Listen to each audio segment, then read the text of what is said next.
Oi, gente, tudo bem? Hoje eu vim falar pra vocês um pouco da minha história com o câncer de mama.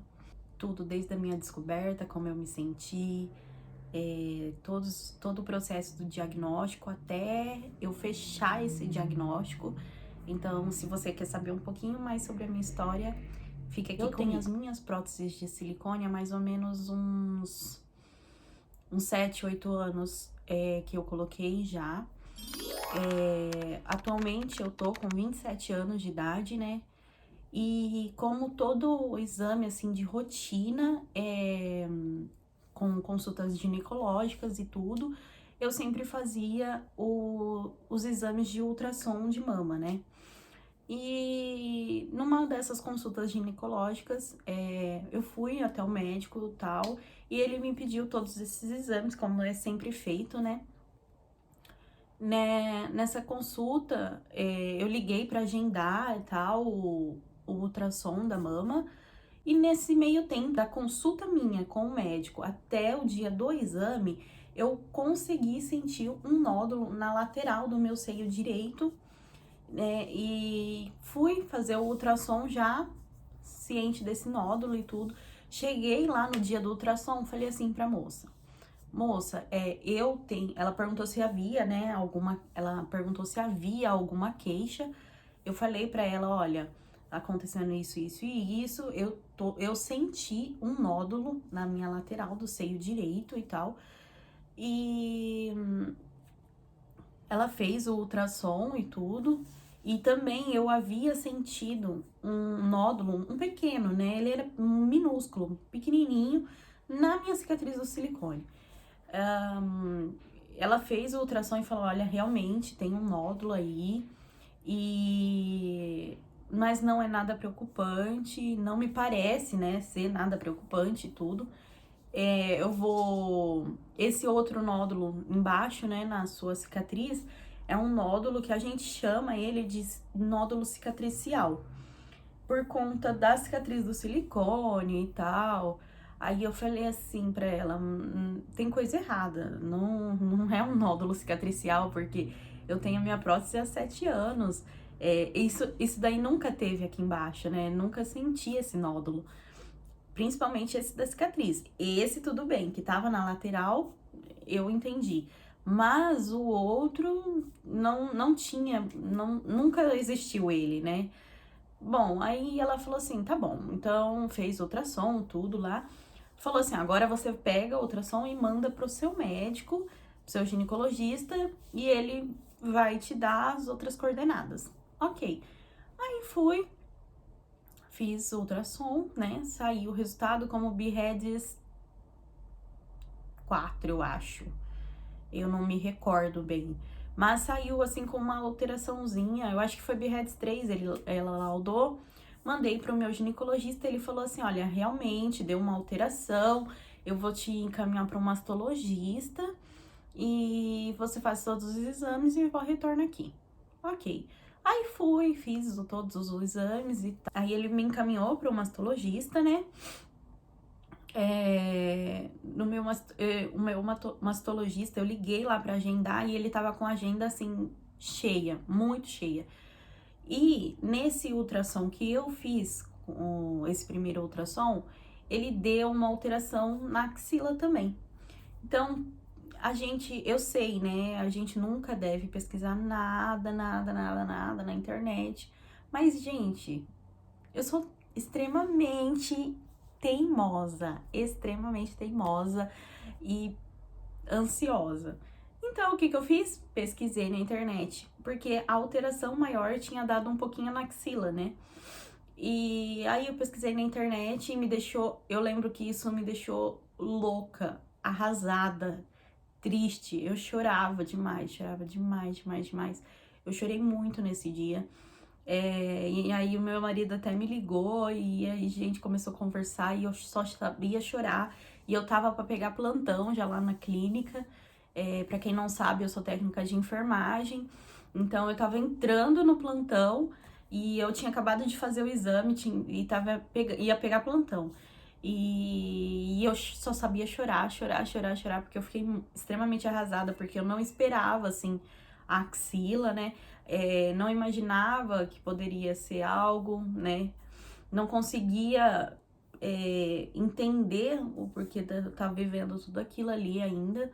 É claro que ainda não tinha um diagnóstico, mas eu tava sofrendo assim precocemente, né? Porque eu sou uma pessoa ansiosa.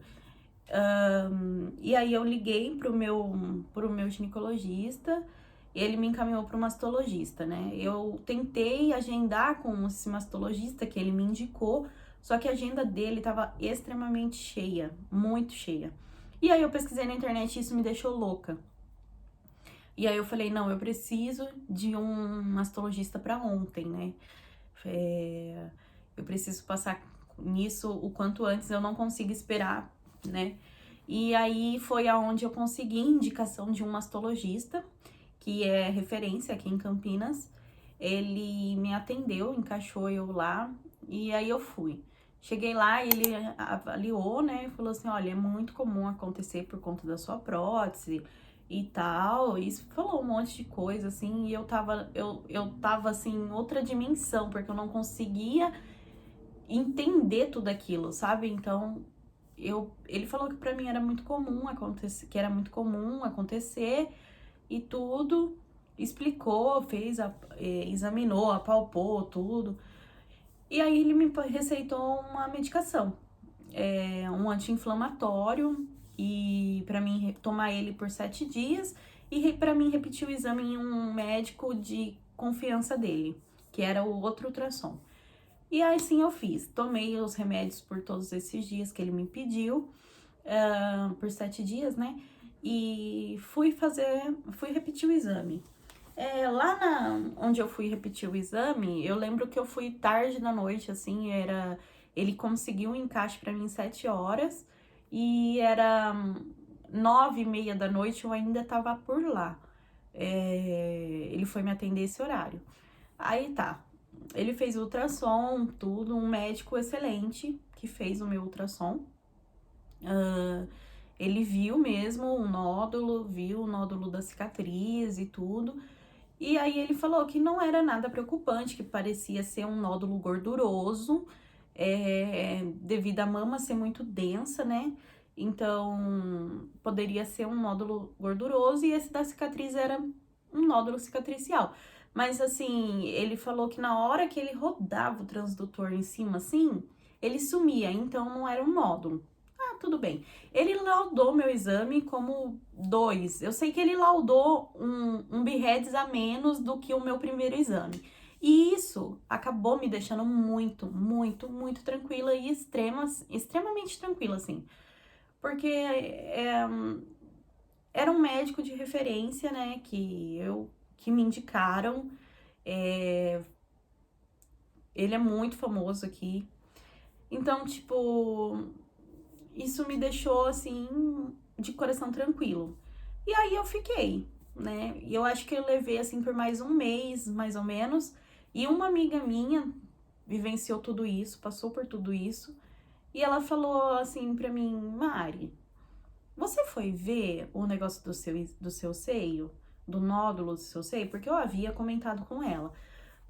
Aí eu falei assim pra ela: olha, eu vi, mas o médico falou que não era nada, que era pra mim ficar despreocupada, que era um nódulo gorduroso. Expliquei tudo o acontecimento pra ela.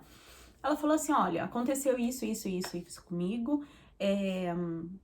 Procura uma opinião diferente, procura um outro médico, liga e marca com o meu médico, com o meu mastologista.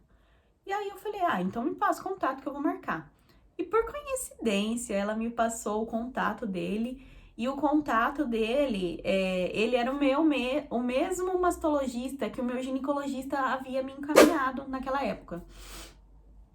Aí eu falei: então, beleza, eu vou marcar. Marquei, aí eu lembro que eu consegui a consulta com ele para 30 dias depois ainda.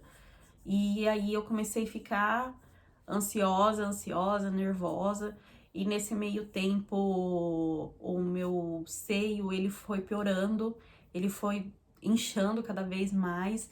Eu não sentia dor, não doía, assim, extremamente, mas era uma coisa que me incomodava devido ao inchaço que ele ficou. o nódulo, eu sentia ele crescendo, né? Eu não sei se era coisa da minha cabeça, mas eu sentia que ele crescia, né? E isso foi me deixando mais doida, assim, mais arrasada. E depois de uns dias, assim, umas semanas, assim, aconteceu do bico do seio ele inverter pro lado de dentro, ele achatou. E ele não saía pra fora mais o bico. E aí isso começou a me colocar em estado de alerta. E aí eu falava, não é possível, né? Deve ser alguma coisa da minha prótese, a minha prótese deve ter encapsulado, porque é muito comum acontecer, né, de quem tem prótese de silicone, acontecer um encapsulamento. E aí eu falei, não é possível isso, eu preciso ver isso o quanto antes. E aí eu consegui a consulta com ele, só que antes disso, o que eu fiz de novo? Eu fui pesquisar na internet, né? E na internet, tudo que que eu pesquisava tava me jogando assim pro diagnóstico de câncer de mama. Aí eu comecei a ficar mais doida. E aí foi conseguir consulta com ele e tudo. Aí fui na consulta, cheguei lá e ele falou: olha, vamos fazer uma ressonância magnética pra gente ter um diagnóstico. E aí tá, sim, eu fui lá, fiz a ressonância. A ressonância primeira que eu fiz foi sem contraste, então não conseguiu ver muita coisa. Aí eu recebi a ligação do enfermeiro para mim comparecer lá de novo na clínica para estar refazendo o exame, né? E aí com contraste refiz. E aí depois de uns dias eu peguei o resultado. E aí veio que a minha prótese estava intacta, perfeito estado. Tinha um pouco de seroma laminar, né? Mas é muito comum acontecer. Não estava encapsulada. Tinha 2 nódulos que eles estavam em contato íntimo com a pele do meu seio. E a alteração da axila. A axila veio como BRAD 5 na minha ressonância. E aí o meu mundo já desabou assim, de uma forma que eu lembro que eu tinha acabado de sair do plantão, tava vindo de carro, meu marido foi me buscar e a gente tava vindo embora. Passei, peguei o resultado, né? E eu abri o resultado dentro do carro mesmo, e aí ali eu vi, né? BRAD 5, e isso já mexeu muito comigo, me deixou muito arrasada. E eu passei, assim, noites terríveis, assim, que eu não dormia, eu sonhava com isso, que eu queria saber logo o diagnóstico, né? Queria saber o que estava acontecendo, porque se fosse minha prótese eu queria operar, porque tava ficando cada dia pior, assim, de tentar empurrar, né? De levar isso pra frente. Então, aí eu peguei o resultado, marquei com o mastologista novamente, levei o resultado pra ele. Aí ele abriu o resultado e ele falou: olha, a sua prótese tá normal, não tem nada com a sua prótese. O que tem 2 nódulos aí, e o que tá em contato com a sua pele, e a gente precisa fazer uma biópsia pra ver. Aí, ok, marquei a biópsia, fui na biópsia, o médico que ele me indicou pra fazer a biópsia, um amor de médico, eu nunca fui tão bem tratada na minha vida. Fica até aqui o meu agradecimento, porque ele foi extremamente profissional comigo. E aí eu fiz a biópsia e eu queria o resultado para ontem. E aí eu falava assim para ele: será que vai demorar o resultado? Ele falou: olha, eu vou mandar com urgência e tudo. E assim que sair, o médico te liga. Falei, tá bom. Eu fiz a biópsia, eu acho que numa segunda-feira, quando foi quarta-feira mais ou menos, eu liguei para saber o resultado, né? Pra saber se já tinha saído o resultado. E aí eu fui, liguei, ela falou: olha, foi pedido um exame complementar, que é o imunohistoquímico. Aí eu falei assim: uau, alguma coisa tem aí, né? Porque eu já tinha visto na internet, né, que os imunohistoquímico era muito comum, era um pedido muito comum de acontecer quando havia uma suspeita de câncer. Aí tá bom, eu falei assim pra ela: moça, então me manda, né, o resultado da biópsia pelo menos, e depois eu pego o imunohistoquímico. Ela falou: então tá bom. Aí eu mandei todos os dados pra ela e ela me enviou. E eu tava de saída pro plantão já, eu tava pronta em casa, só esperando dar o horário de sair, porque eu tava indo trabalhar, né? E aí ela me mandou o resultado. Eu tava sozinha em casa, eu catei aquele resultado e veio, gente, como um carcinoma ductal invasivo de grau 2, e foi pedido imunohistoquímico. E naquele mesmo momento, assim, eu não sei explicar, mas parece que assim, tudo ao meu redor começou a parar, assim, e eu não sabia fazer outra coisa, a não ser chorar, porque eu fiquei extremamente arrasada. É um assunto que mexe muito comigo ainda, porque, assim, a ficha nunca vai cair, a gente vai levando tudo, assim, no calor do momento, mas a ficha nunca vai cair. Mas também a gente não tem a capacidade de não lutar, né? Então eu lembro que eu sofri muito, eu chorei muito. Aquele dia, o dia inteiro, assim, eu chorei, eu chorei, eu chorei. E, e aí eu liguei pra ele, pro meu mastologista, e falei, olha, eu preciso de um encaixe pra ele ver pelo menos o resultado da biópsia. E aí ela me encaixou com ele no mesmo dia, tipo 2 horas da tarde. E aí eu cheguei lá e ele me falou, olha, Marilisa, é isso mesmo. É um câncer de mama. Aí o que a gente vai ter que fazer é uma proposta de quimioterapia neoadjuvante, né? Que a neoadjuvante é antes. A gente faz a quimioterapia para regressão do tumor, para depois assim a gente fazer uma cirurgia. E aí ele me deu um monte de informações, assim, que eu saí com a cabeça desse tamanho de lá, assim, com a cara também toda inchada, com o meu rosto inchado, né, de tanto chorar. E cheia de informações novas, assim, de imediato ele já me afastou do meu serviço por 15 dias, mas ele falou que o meu oncologista, que ele iria me afastar por mais tempo, né, porque por conta da quimioterapia.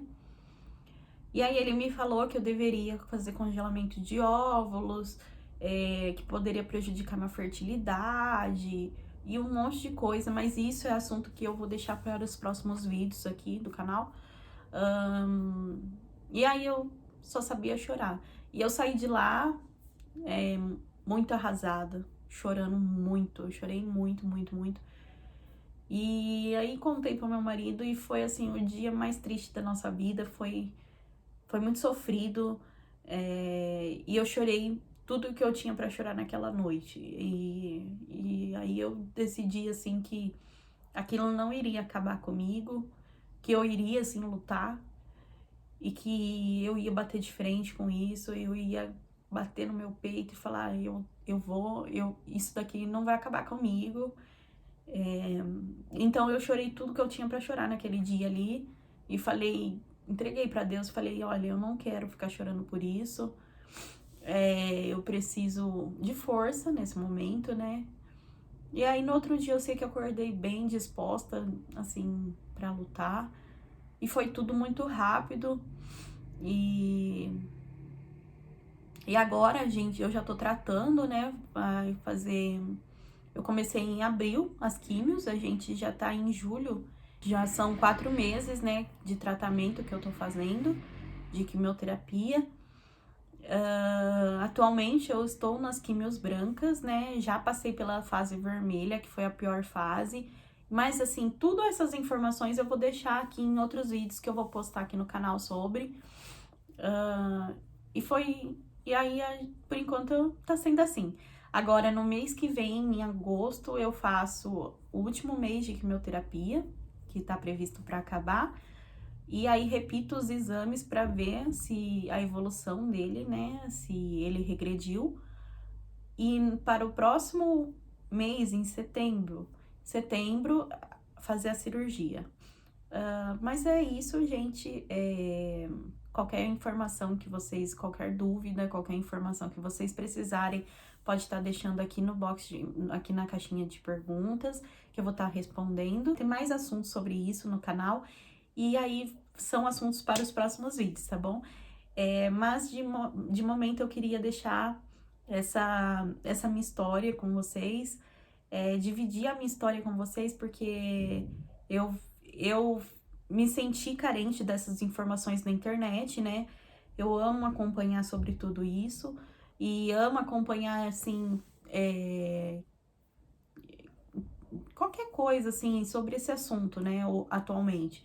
Então, eu vi que na internet não tem muito assunto sobre isso e eu me senti, assim, à vontade para estar gravando sobre esse assunto. Atualmente, eu abri as minhas redes sociais para viver sobre isso, para falar sobre isso e então vou deixar o meu Instagram aqui na caixinha, tá bom? Me segue lá. Tô sempre postando coisas por lá, fotinhas bem Pinterest, bem legais assim, porque eu amo tudo isso. E é isso, gente. Qualquer dúvida é só deixar aqui embaixo que eu respondo vocês, tá bom? Um beijo, fiquem com Deus e até a próxima. Tchau!